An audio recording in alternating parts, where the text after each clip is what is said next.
एक बड़ी खबर राजधानी जयपुर से आपको बता दें। राजस्थान एसआई भर्ती से जुड़ी ये बड़ी खबर है। एसआई भर्ती रद्द करने के फैसले के खिलाफ अपील किया गया है। राजस्थान सरकार ने फैसले के खिलाफ अपील की है और पूरे राज्य में लीक पेपर नहीं पहुंचा, सरकार की ओर से ये कहा गया है। राज्य सरकार ने खंडपीठ में जो अपील दाखिल की है उसमें यह कहा गया है कि कुछ लोगों की गलती की वजह से इस भर्ती को रद्द ना किया जाए और उन्होंने कहा है कि जांच एजेंसियां भी लगातार जांच कर रही हैं और इस तरीके से किसी एक की गलती की वजह से कई लोगों के भविष्य को खराब नहीं किया जा सकता। तो सरकार की ओर से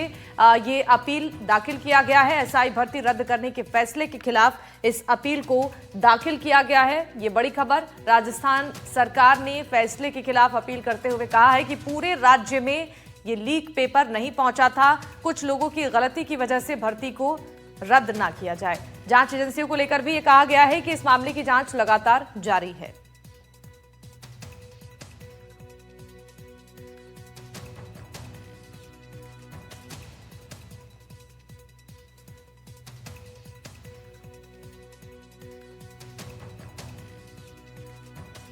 बड़ी खबर राजधानी जयपुर से है। एसआई भर्ती पेपर लीक को लेकर राजस्थान सरकार ने फैसले के खिलाफ अपील करते हुए कहा है कि पूरे राज्य में यह लीक पेपर नहीं पहुंचा था। जांच एजेंसियां लगातार जुटी हुई हैं, मामले की जांच हो रही है। इस खबर पर ज्यादा जानकारी देने के लिए सहयोगी वीरेंद्र हमारे साथ लाइव जुड़ रहे हैं। वीरेंद्र, आपसे ये जानना चाहूंगी इस पूरे मामले को लेकर सरकार की ओर से जो अपील दाखिल की गई है उसमें क्या कुछ जिक्र किया गया है लीक पेपर को लेकर?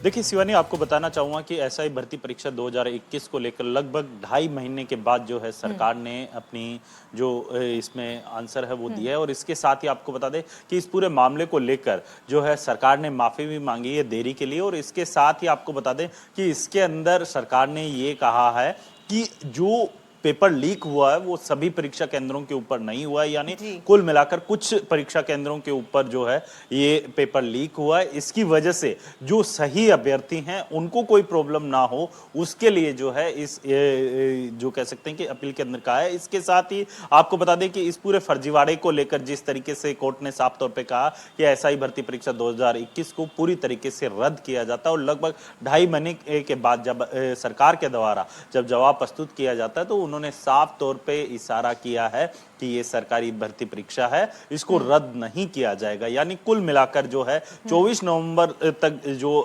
जिन अभ्यर्थियों को जो इस पूरी भर्ती परीक्षा को रद्द नहीं करने की मांग कर रहे हैं उसको लेकर भी जो है सुनवाई होनी है। लेकिन देखने वाली बात ये होगी कि कहीं ना कहीं सरकार के द्वारा जिस तरीके से जवाब प्रस्तुत किया गया है कोर्ट में उसको लेकर जो है उन्हें भी एक नई उम्मीद है वो जागी और जिससे क्या है कि जिस तरीके से ये पूरी भर्ती परीक्षा के अंदर जो पूरा घपला हुआ है उस घपले को लेकर साफ तौर पे सरकार ने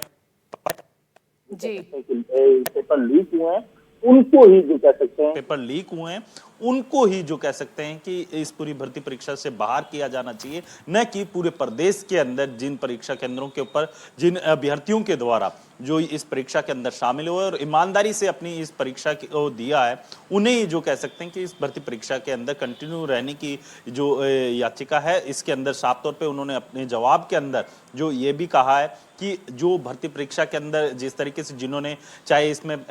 डमी कैंडिडेट की बात कीजिए या फिर अन्य कैंडिडेट की बात कीजिए जो पेपर लीक के अंदर इनडायरेक्ट और डायरेक्ट वे के अंदर जो शामिल हुए थे उन अभ्यर्थियों को लेकर जो है सरकार ने अपना रुख साफ किया है। वहीं 24 नवंबर को लेकर जिन जो कह सकते हैं ईमानदारी से जिन इस पूरी भर्ती परीक्षा को पास किया था उसको लेकर जो है हाईकोर्ट की जो कह सकते हैं कि एकल पीठ के द्वारा 24 नवंबर को सुनवाई होगी और देखने वाली बात ये होगी कि सुनवाई के अंदर क्या कुछ रहने वाला है। जी ठीक है, बहुत शुक्रिया वीरेंद्र तमाम जानकारी साझा करने के लिए।